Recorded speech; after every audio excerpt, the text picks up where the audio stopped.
복음 연속 설교 66번째. 오늘 보실 말씀은 요한복음 15장 1절에서 8절까지 말씀입니다. 오늘 본문 읽고 나는 참 포도나무요 내 아버지는 농부라는 제목으로 설교하겠습니다. 다 같이 15장 1절부터 8절까지 말씀, 저 한 절, 여러분 한 절 돌아가면서 읽도록 하겠습니다. 나는 참 포도나무요 내 아버지는 농부라.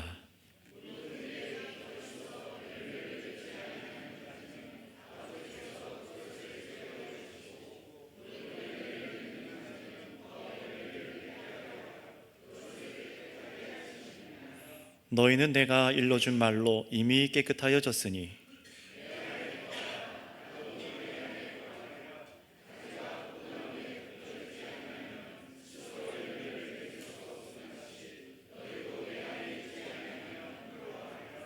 나는 포도나무요 너희는 가지라. 그가 내 안에 내가 그 안에 거하면 사람이 열매를 많이 맺나니 나를 떠나서는 너희가 아무것도 할 수 없음이라.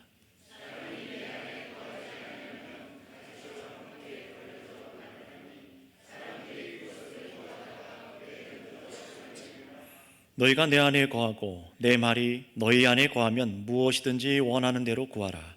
그리하면 이루리라.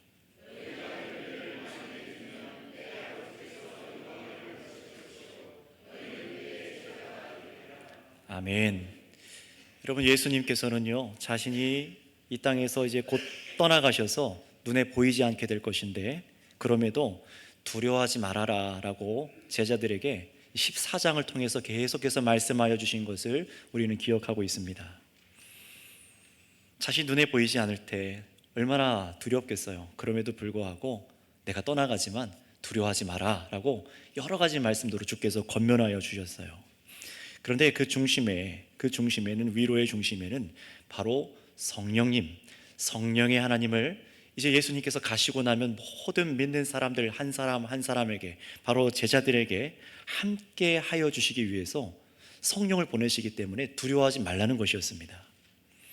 성령 하나님께서 각 사람, 믿는 사람과 함께 하시는데, 놀라운 것은 성령님을 통해서 하나님 아버지께서 예수님 안에, 또 예수님이 바로 우리 안에, 우리가 바로 그분 안에 거하는, 예수님 안에 거하는 아주 놀라운 그 함께하심, 그 연합, 그 동행, 바로 이 귀한 함께하심이 시작되기 때문에 결코 예수님이 우리와 떨어져 있는 것이 아니라는 것입니다.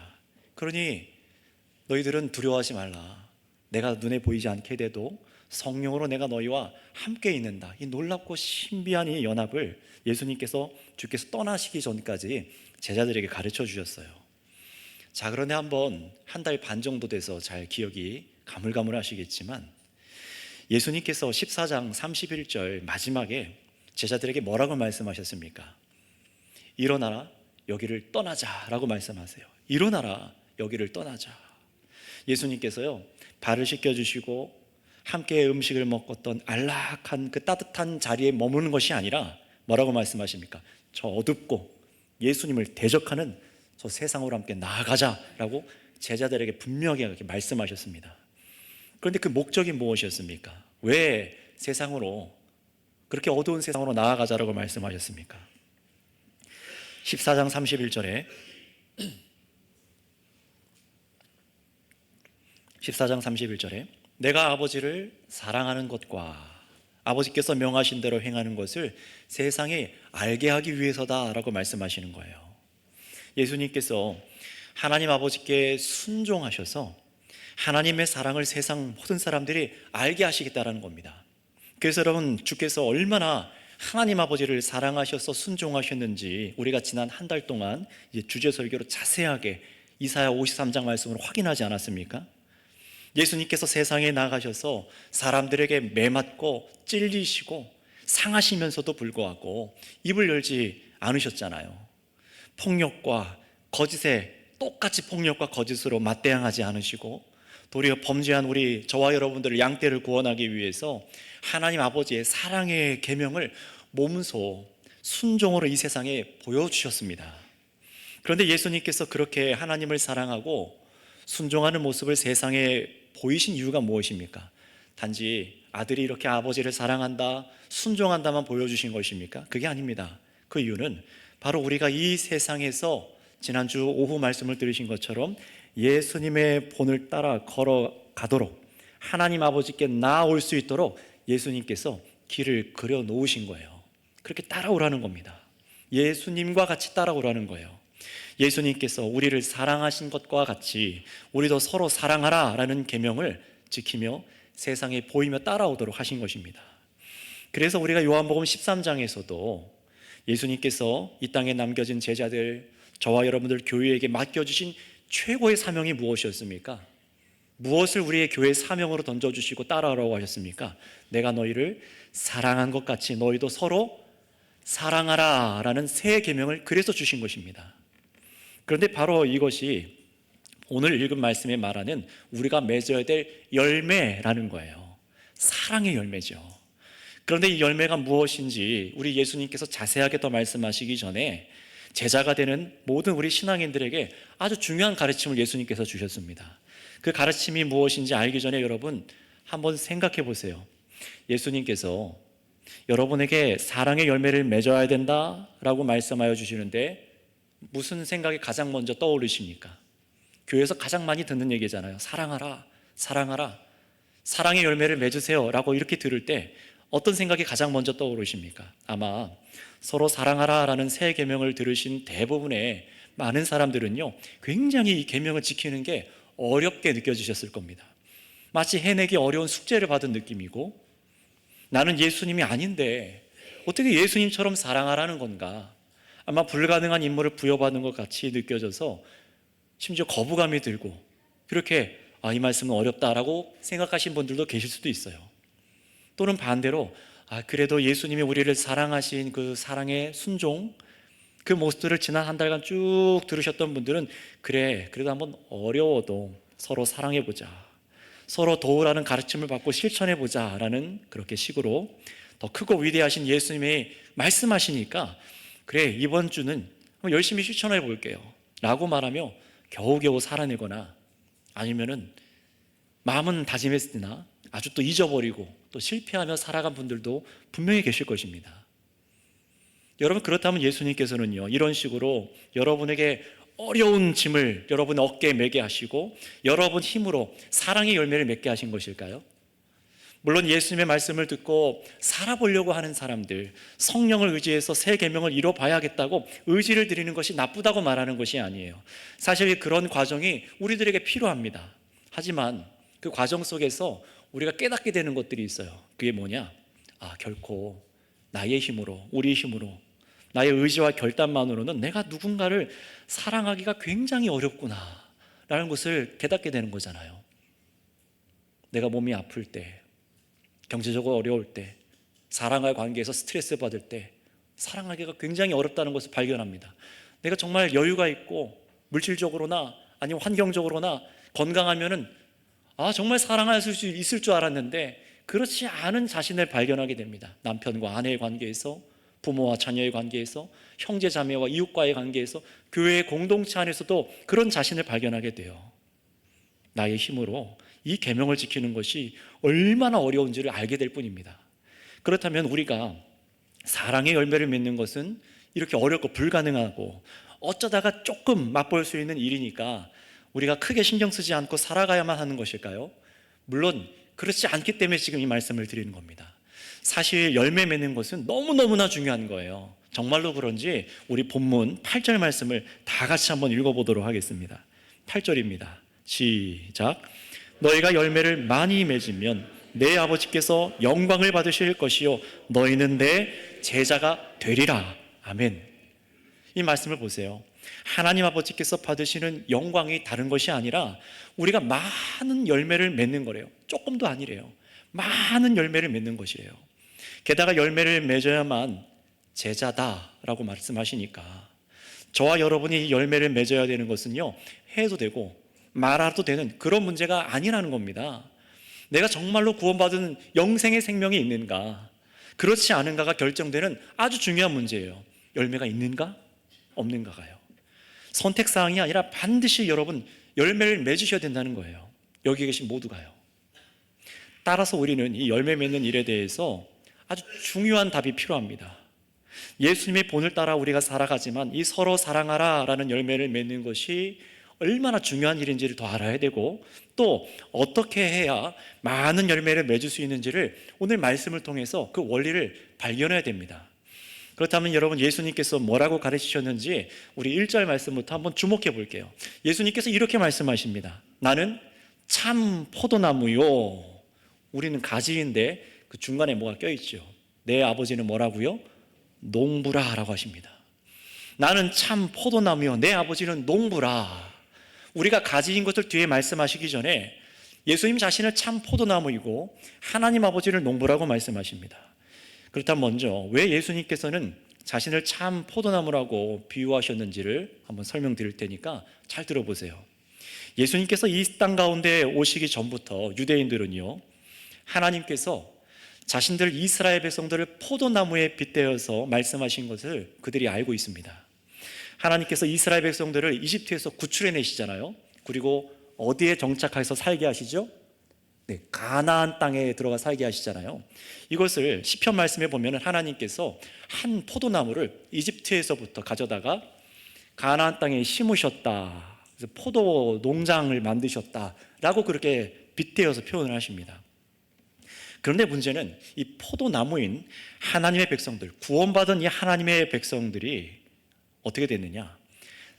범죄해서 야생 동물들에게 짓밟혔대요. 무슨 말이냐? 이방 나라의 침략을 당해서 완전히 망가졌다는 겁니다. 우상 숭배하고 공의와 정의를 온전하게 주께 말씀대로 순종하지 않고 주의 율례를 따라 살아가지 않게 되었기 때문에 그렇습니다.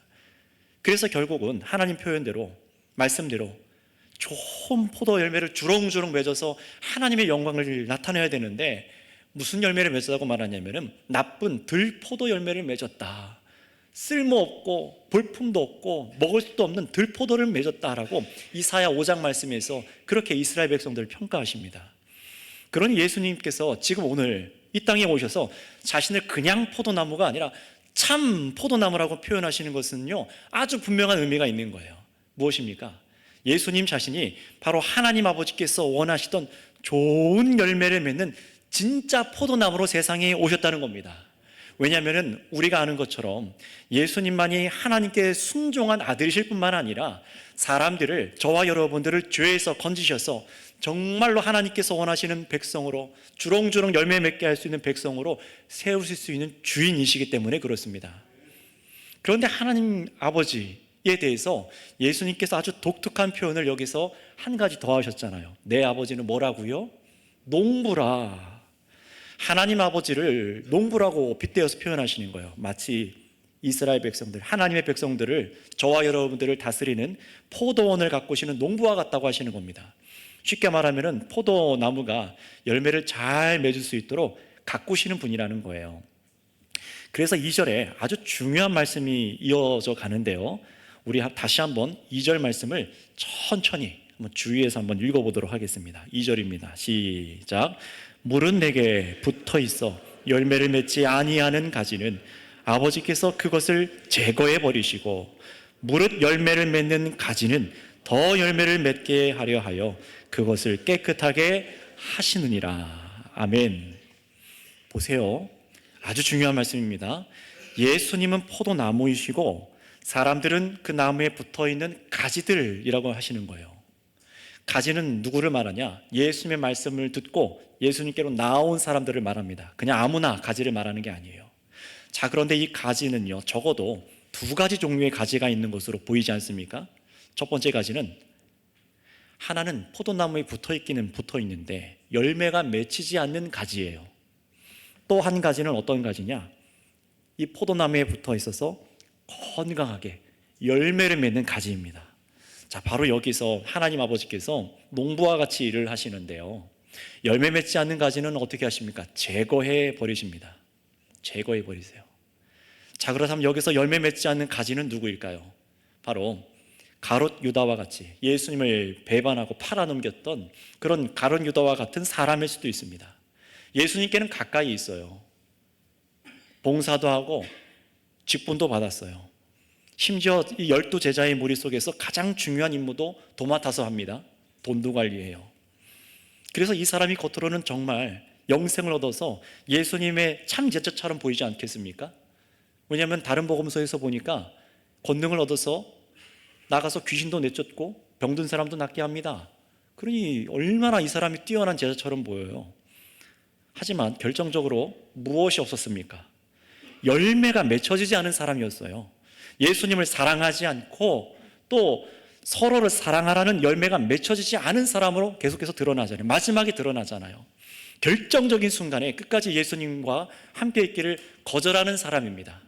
농부는 이런 가지를 어떻게 하십니까? 열매 맺지 않는 이 가지를 보면서 건강한 가지들을 위해서 이들에게 영양분이 뺏기지 않도록 어떻게 하십니까? 이들을 완전히 잘라서 제거해 버리시는 거예요. 이게 농부가 하신 일입니다. 그러니 이 말은요, 열매 맺는 것이 얼마나 중요한지를 지금 우리에게 보여주고 있는 말씀입니다. 농부가 보기에 열매 맺지 않는 가지는 다른 가지들과 같이 자라는 것처럼 보이긴 하지만 끝내 열매가 없는 것을 보시고 아버지께서 제거해 버리신다는 거예요.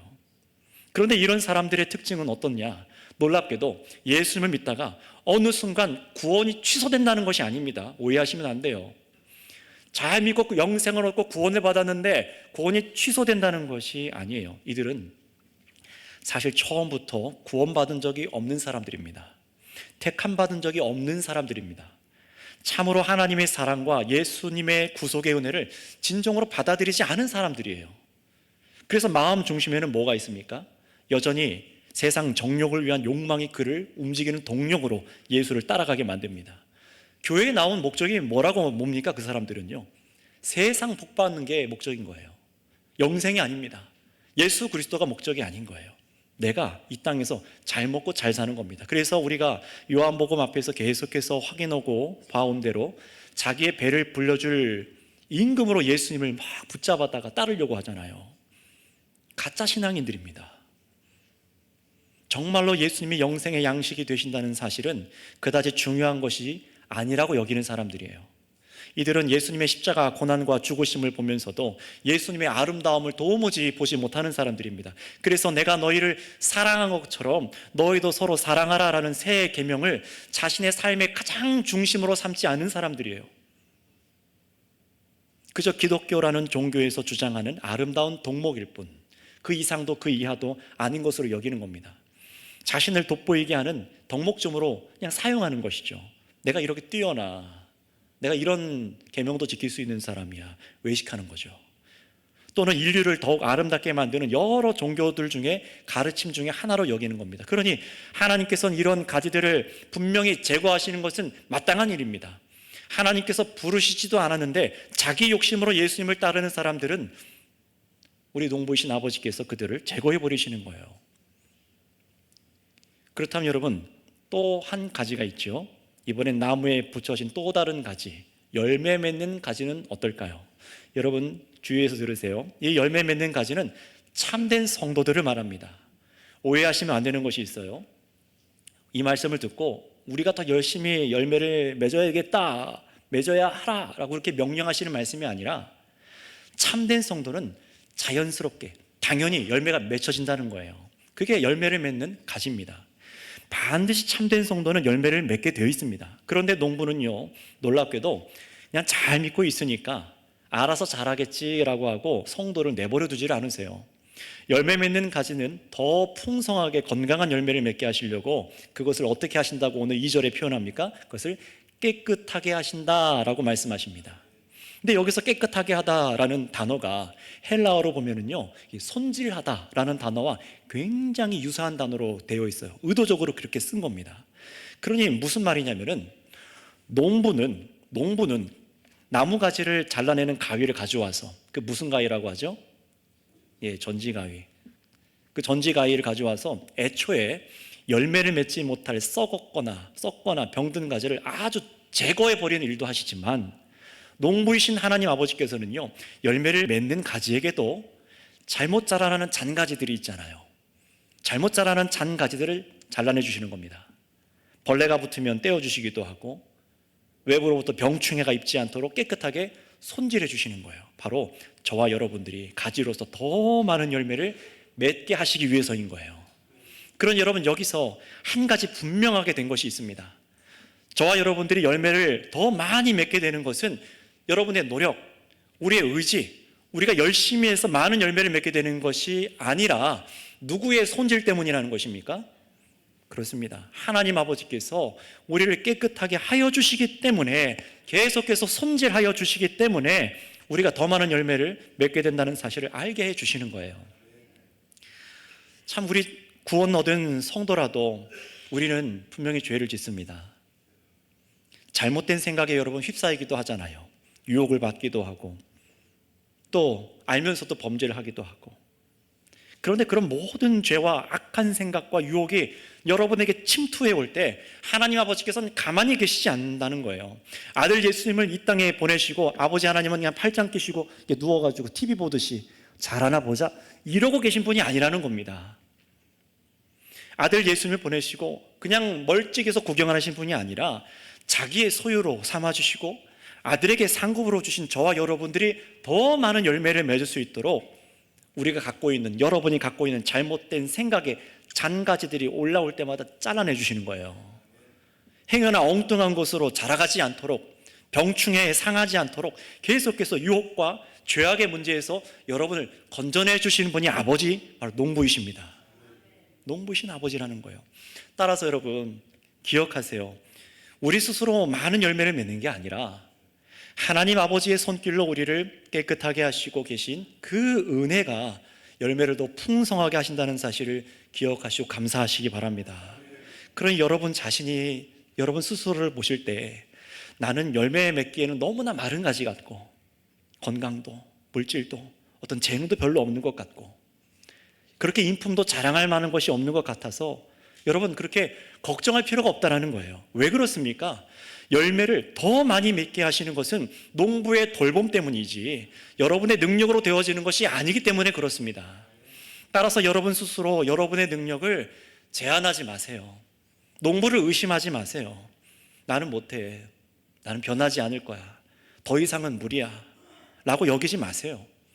여러분을 깨끗하게 하시는 강한 농부가 계시다는 사실을 믿고 여러분 하나님만을 의지하시기를 바랍니다. 자, 그런데 그렇다면 하나님 아버지께서는 어떻게 우리를 깨끗하게 하실까요? 어떻게 손질하실까요? 분명히 여러분 인생의 상황들과 우리의 삶의 환경들을 통해서 우리를 도우시고 우리를 만지시기도 하지만 여러분 기억하시기 바랍니다. 환경이 우리를 깨끗하게 하지는 못합니다. 물질과 돈과 명예와 상황들과 건강의 문제들, 이런 것이 우리를 깨끗하게 하지는 못해요. 그렇지 않습니까? 그러니 여러분 우리가 인생을 살아가면서 그냥 삶에서 느껴지는 일들을 통해서 내가 자라가려고 하면 실패하는 이유가 여기 있는 거예요. 삶의 경험으로 자라는 것이 아닙니다. 삶의 경험을 통해서 우리가 깨끗해지는 게 아닙니다. 그래서 우리는 염려하게 되잖아요. 내가 정말 변할 수 있을까? 깨끗해질 수 있을까? 사랑할 수 있을까?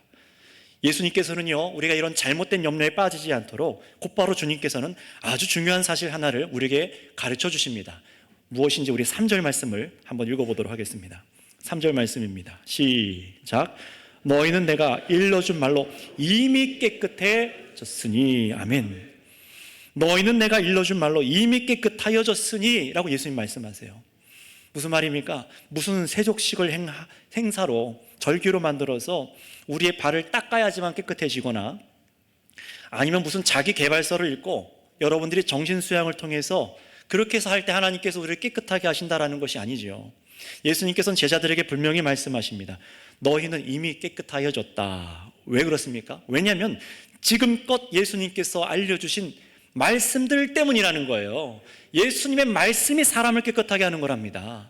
다시 말하면 하나님께서 열매 맺는 가지인 우리를 손질하시는 방법이 지금껏 우리가 요한복음에서 들었던 예수님의 모든 말씀으로 믿는 우리를 깨끗하게 하셨다는 겁니다.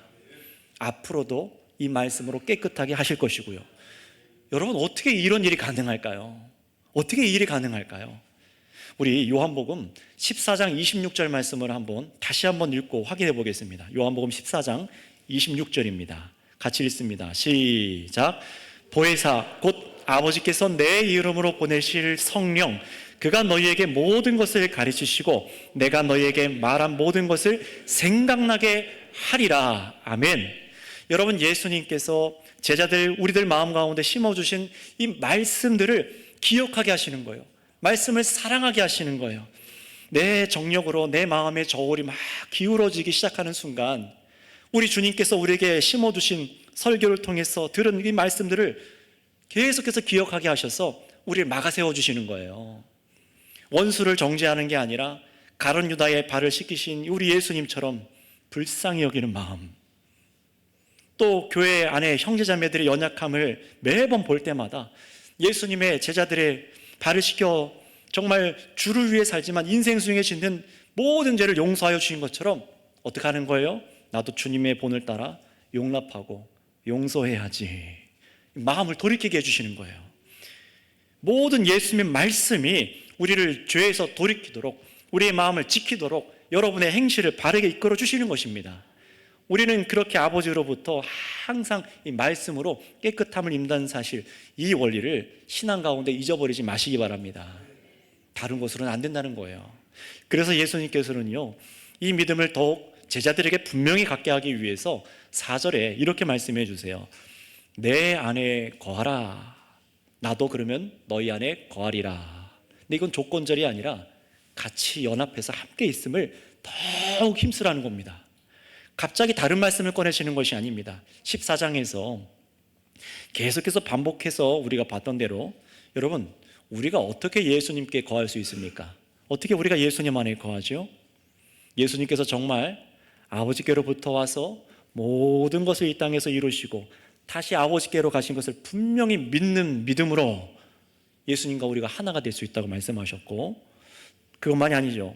예수님께서 이 땅에서 우리를 사랑하신 것처럼 우리도 서로를 사랑하는 계명에 순종함으로 예수님 안에 있게 된다고 분명히 가르쳐 주셨습니다. 예수님께서 우리를 사랑하신 것처럼 우리도 서로 사랑함으로 예수님을 사랑해서 순종하는 것으로만 예수님 안에 거하는 거예요. 다시 말하면 예수님께 붙어있는 이 관계가 더욱더 깊어지도록 주의 말씀으로 계속해서 나를 다스려 주시기를, 인도해 주시기를 그 말씀을 따라 순종하는 것입니다. 그렇게만 우리가 주님께 붙어있는 이 관계가 헐렁헐렁해지는 게 아니라 양분을 빨아먹을 수 있도록 더 깊이 뿌리 내릴 수 있게 된다는 거예요. 진정으로 내가 예수님 안에, 여러분이 누구 안에요? 예수님 안에 이 계시는 이 초자연적이고 놀라운 연합에 살아갈 수 있도록 정말 기뻐하라는 겁니다. 이 연합됨을 기뻐하라는 거예요. 왜 그래야만 할까요? 이런 연합을 왜 우리가 기뻐해야 됩니까? 4절 끝에 그래야만 가지가 포도나무에 붙어있지 않으면 스스로 열매를 맺을 수 없기 때문이라고 말하는 거예요. 결국은 열매 맺게 하시기 위해서 계속해서 이 관계 속에 머물라라는 겁니다. 자, 그런데 여기서 우리가 또 한 가지 중요한 사실을 배우게 돼요. 열매 맺는 가지를 하나님 아버지께서 더 풍성하게 열매를 맺으라고 깨끗하게 이렇게 손질해 주시잖아요. 그런데 애초에 우리는 처음부터 열매를 맺는 가지는요, 자기 능력으로 열매를 맺었던 것이 아니라 누구 때문에 열매를 맺는 것입니까? 그렇습니다. 예수 그리스도 때문입니다. 내가 예수님께 붙어있기 때문에 열매를 맺었던 거예요. 예수님이 참 포도나무셔서 거기서부터 수액을 공급받아서 열매가 맺어질 수밖에 없었기 때문이다라고 말씀하시는 겁니다. 내가 열심히 해서, 내가 뛰어나서 괜찮은 존재라서 예수 믿고 열매를 맺은 게 아니에요. 원래는 불가능한 사람들이었다는 겁니다. 그러니 여러분, 이 사실을 기억하고 늘 예수님 안에 머물러라, 이 말씀 안에 살라라는 말씀이 무엇으로 어떻게 들리십니까? 너희는 나를 떠나서 열매를 맺을 수 없으니까 꼭 나에게 붙어 있으렴 하고 사랑으로 말씀해 주시는 거예요. 말씀 안에 살라는 겁니다. 절대 스스로 교만해져서 내가 했다, 내가 해냈다라고 스스로에게 공을 돌려서는 안 되는 부분이 바로 이겁니다. 여러분이 어떻게 원수를 사랑하게 되셨습니까? 어떻게 혈과 육이 섞이지 않은 이 자리에 나오는 성도들을 내 형제요, 내 자매라고 말하면서 서로의 죄와 실수와 연약함을 서로 담당하고 용서하고 끝까지 어떻게 사랑할 수 있게 되시는 것이죠? 그것은 단 한 가지, 참 포도나무 때문입니다. 예수님 때문에 내가 그분에 붙어 있어서 말씀을 듣고 믿음으로 순종해서 깨끗하여졌기 때문에 그렇습니다. 예수님이 내 안에, 내가 주님 안에 있는 놀라운 하나됨이 일어났기 때문에 사랑의 열매가 맺혀진 것이라는 겁니다. 따라서 여러분, 열매 맺는 것도, 열매를 더 맺을 수 있는 것도 그 모든 이유가 하나님 아버지와 그 아들의 은혜라는 사실을 감사하고 즐거워하시기 바랍니다. 교회로 처음 나온 분들, 믿기 시작한 지 얼마 안 된 분들도 우리 모두에게 이 진리가 사실 얼마나 감사한 일인지를 한번 이 시간 생각해 보세요. 교회에 나왔더니 열매를 맺으라고 막 무거운 짐을 지어주는 게 아니랍니다. 정말로 그런 거예요. 억지로 헌신을 시키거나 하지 못하는 용서와 사랑을 갑자기 막 숙제처럼 떠안겨주고 못한다고 막 정죄하는 것, 그런 게 아니라는 거예요. 예수님 믿는 건 그런 게 아니에요. 교회 다닌다는 건 그런 게 아닙니다. 오히려 그 반대입니다. 하나님 아버지께서 우리에게 영광을 받기 위해, 우리에게 영광을 받으시기 위해 여러분에게 열매를 보시기 원하시는데 어떻게 하십니까? 그 열매를 애초에 맺는 것도, 더 풍성하게 맺어지는 것도 예수님께 붙어 있게 하여 주셔서 맺게 하시는 거예요. 우리의 노력이 아니라 예수님 때문에 맺어지는 겁니다. 그런 여러분, 예수님 안에서 열매가 맺혀지는 것을 경험해 보신 성도님들은 아실 겁니다. 내가 말로 형용할 수 없는 은혜로 얼마나 큰 은혜 가운데 내가 살아가고 있는 것을 깨닫게 되잖아요. 지난주 우리가 말씀대로 속건제물로 대속의 은혜로 나를 죄의 빚도 다 갚아주신 것도, 이것도 엄청난 은혜인데, 우리가 평생 인생을 살아가면서 하나님께 드려야 될 영광의 열매, 그 열매도 우리들의 힘이 아니라 아버지와 아들 예수님의 은혜로 공급받아 맺게 하여 주신다는 것입니다. 이 얼마나 감사한 일입니까? 이 은혜가 무슨 은혜입니까 도대체? 여기서 우리는 진정한 기독교 복음의 기쁨을 누리게 되는 거예요. 세상 물질을 더 갖고 일이 잘 풀리고 건강 문제가 해결되냐 마냐, 우리가 어린아이 시절에는 그런 것으로 기뻐했던 사람들이잖아요. 그러나 이제는 장성한 얼음처럼 진짜 예수 그리스도의 복음을 맛보는 겁니다. 죄인인 나를 대속하신 큰 은혜, 나를 열매 맺게 하셔서 하나님의 선하심을 맛보고 하나님 사랑에 가져다주는 그 안전함과 평안함이 내 삶에 있게 하시는 것을 경험하는 거예요. 여러분, 사랑한 것 얼마나 기쁜 일입니까? 세상에서도 정말 뜨겁게 사랑한 일들을, 감동적인 일들을 보면은요, 얼마나 막 기뻐요. 야, 정말 우리나라 살기 좋은 나라다. 이런 나라에 더 있고 싶다. 또 집에 들어갔더니 사랑하는 남편과 아내와 자녀들이 정말로 부모님을 사랑하고 자녀를 사랑하고 끈끈하게 사랑할 때, 야, 너무 좋다. 이 가족 관계가 계속되면 좋겠다. 이런 생각 가지시잖아요. 그 사랑의 관계. 그런데요, 이 사랑의 관계, 이 사랑의 열매를 계속해서 맺고 영원히 우리에게 맛보도록 선물로 주시겠다는 것입니다. 그게 하나님께서 하시는 은혜요, 사랑이라는 겁니다. 얼마나 큰 은혜입니까? 그런 여러분, 이 모든 열매, 이 모든 열매의 원인이 나에게 있는 것이 아니라 하나님의 은혜로 주어진 것을 아니까 저절로 어떻게 돼요? 더 주님 안에 있기를 원하고 예수님께서 벗어나지 않기 원하는 마음이 가득하는 겁니다. 그래서 더 예배의 자리로 나오고 말씀을 펴고 더욱더 예수님을 붙드는 거죠. 그러니 여러분, 여기 계신 모든 분들이 정말로 이런 은혜로 열매를 맺어서 하나님께 영광을 돌리게 되고 제자된 기쁨을 맛보기 원하신다면요, 정말로 그래야 되는데요, 이제는 예수님과 여러분의 관계를 이제는 선명하게 고백할 줄 아셔야 됩니다. 자, 그 관계가 무엇인지 한번 따라해 주시기를 바랍니다. 예수님은 포도나무시고 나는 가지입니다. 여러분, 이게 우리의 정체성이에요. 여러분이 예수님께 붙어 있지 않는다면은, 그분 안에 머물러 있지 않는다면은, 성령으로 말씀으로 살지 않으면은 우리는 말라 비틀어져서 열매 맺지 못하고 밖에 버려서 불에 던져지고 마는 그런 죽는 존재라는 것을 여러분이 인정하셔야 된다는 겁니다. 정말로 그런지 우리 5절부터 6절 말씀을 한번 같이 읽어보겠습니다. 5절부터 6절 말씀입니다. 시작. 나는 포도나무요 너희는 가지라. 그가 내 안에 내가 그 안에 거하면 사람이 열매를 많이 맺나니 나를 떠나서는 너희가 아무것도 할 수 없음이라. 사람이 내 안에 거하지 아니하면 가지처럼 밖에 버려져 마르나니 사람들이 그것을 모아다가 불에 던져 사르느니라. 아멘. 자, 이 두 구절은요, 여러분 스스로가 가지라는 것을 인정해야만 한다고 요청하고 있는 겁니다. 정체성을 선명히 하시라는 거예요. 우리 교회 안에 어떤 좋은 계획을 세워요. 또 여러분들도 가정에서 어떤 사랑의 일을 추구하려고 하고, 또 세상에서도 선한 일을 위해서 애쓸 때에도 어떻게 하라는 겁니까? 예수님께 꼭 붙어서 예수님 안에 있어야만 열매를 맺는 나는 가지구나라는 것을 깨달으라는 겁니다. 여러분, 우리는 건전지가 아니에요. 이 주일날 와서 충전하고 주일 한 주 동안 살면서 방전하는 그런 관계가 아닙니다. 우리는 이 자리에서만이 아니라 모든 매 삶의 순간순간마다 예수님께 붙어있는 가지라는 사실을 여러분 잊지 마시길 바랍니다. 이거를 알 때만 우리가 양분을 얻어서 먹을 수 있다는 거예요. 그래야만 열매가, 선한 여러분의 계획이, 사랑의 열매들이 맺혀질 수 있다는 것입니다. 예수님 없이는 주님, 나는 아무것도 열매 맺지 못하는 마른 가지일 뿐입니다. 인정하셔야 되는 것입니다. 그래서 6절은요, 성도가 열매 맺지 못하면 언제든지 구원을 취소해버리겠다, 그런 말씀이 아닙니다. 내가 너한테 영생을 줬는데 안 되겠다, 구원 취소, 이 얘기가 아니에요. 오히려 그 반대의 확신을 우리에게 주시는 말씀을 주신 겁니다.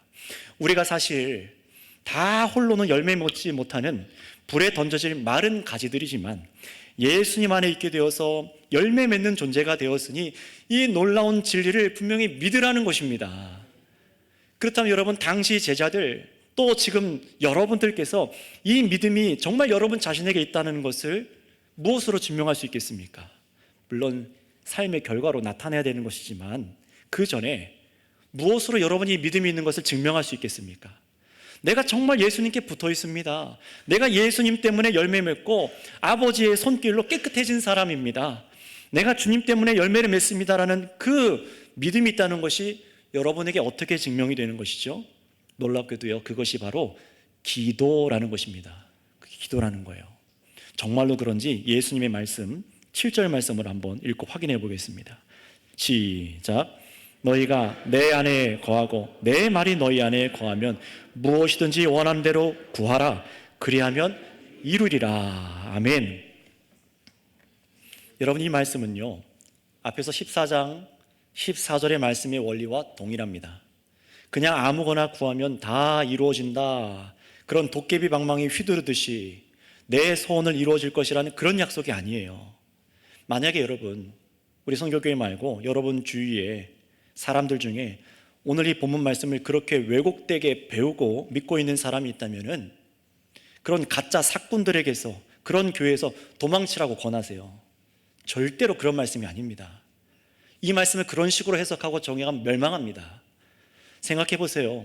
분명히 하나님께서는 우리의 모든 기도를 다 응답하시고 주실 수 있는 분이세요. 은도 내 것이요 금도 내 것이라고 말씀하시는데 왜 못 주시겠습니까?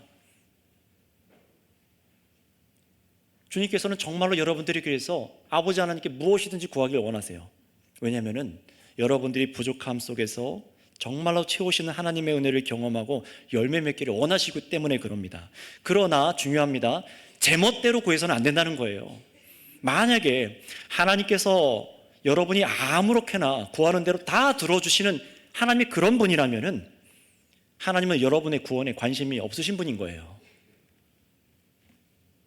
왜 그렇습니까? 만약에 제가 우리 자녀한테, 저희 셋째가 계속 저한테 요새 가위 달라고 하고 칼 만져도 되냐고 하고 그래 하고 칼을 드르륵 커터칼을 주고 가위를 주고 하면 어떻게 되겠습니까? 다치죠. 정신 나간 부모입니다. 아버지께서도 똑같다는 거예요. 왜냐하면 우리는 너무나 어리석고 부질없는 욕망에 너무나 자주 쉽게 이끌려서 이게 나에게 정말로 유익한 것인지, 정말로 사랑의 열매를 맺을 수 있는 계획인지, 아버지께 영광이 될 수 있는 것인지 구별하지 못하고 기도하고 구할 때가 너무나 많잖아요. 그래서 주님께서는 여기서 무엇을 구해야 하는지 그 한계를 정확하게 정해 주셨습니다. 오늘 말씀 다시 7절 보세요. 내 말이 너희 안에 거하면 이라고 말합니다.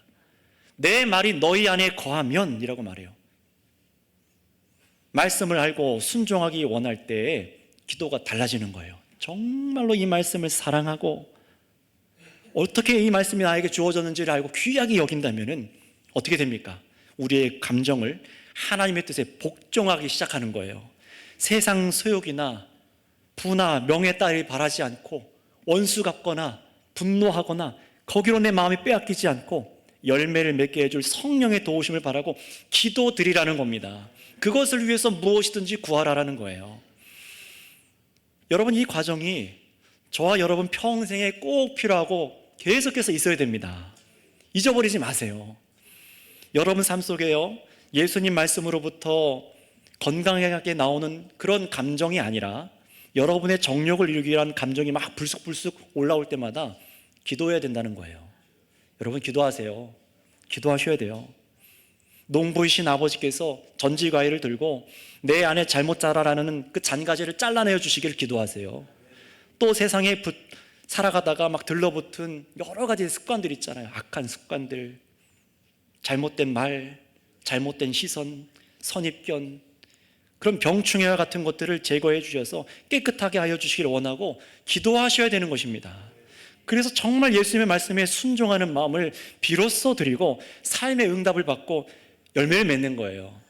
여러분, 열매는 이렇게 맺어지는 겁니다. 절대 다른 방법으로 안 돼요. 주님께서 가르쳐 주시는 방법대로 맺어지는 겁니다. 그런 열매 맺기를 원하는 모든 여러분 기억하시기 바랍니다. 기도 없이는 응답도 없습니다. 기도하세요. 구하셔야 됩니다. 단 예수님의 말씀에 순복하는 기도여야 해요. 정말로 열매 맺기를 바라는 기도여야 됩니다. 여러분이 한번 일주일 동안 기도의 시간을 한번 돌아보세요. 얼마나 기도합니까? 시간도 중요한데 만약에 한 시간을 한 주 동안 기도한다면 그 한 시간에 주의 말씀이 내 안에 있어서 열매 맺기를 바라는 기도는 몇 분 정도 차지하십니까? 답이 나오는 거예요. 왜 내가 열매 맺혀지지 않는가? 왜 내가 아내와 남편을 더욱 그리스도 안에 사랑하지 못하는가? 왜 내가 부모님과 자녀와 이웃과 형제자매를 사랑하지 못하는가? 그 기도 시간에서 나오는 겁니다.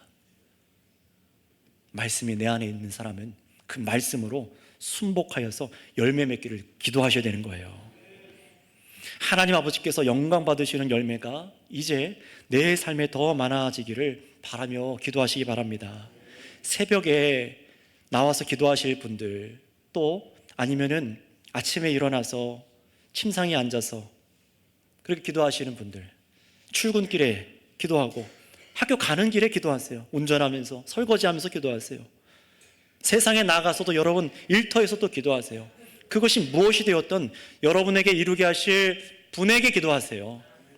퇴근길에도 기도하세요. 여러분이 행한 하루의 일들이 있잖아요. 실패한 것도 있고 더러운 게 막 덕지덕지 묻은 것도 있을 테고 나는 열심히 했는데 바르지 않은 것도 있겠지요. 바로 그때 뭐 하는 겁니까? 농부이신 아버지께 여러분의 모든 것을 맡겨드리는 기도해야 되는 겁니다. 잠드는 순간까지요. 아들 예수님은 참 포도나무시며 나는 가지입니다. 내가 예수님 안에서 하나님을 기쁘시게 해드릴 열매가 있게 하여 주셔서 오늘도 예수님의 제자로 이 순간을 내가 살아가기를 원합니다. 기도하셔서 매일 하루하루 한 발자국씩 우리 아버지께로 나아가면서 정말로 열매를 드리는, 하나님께 영광 돌려드리는 성도님들 다 되시기를 축복합니다. 이 시간 같이 기도하겠습니다.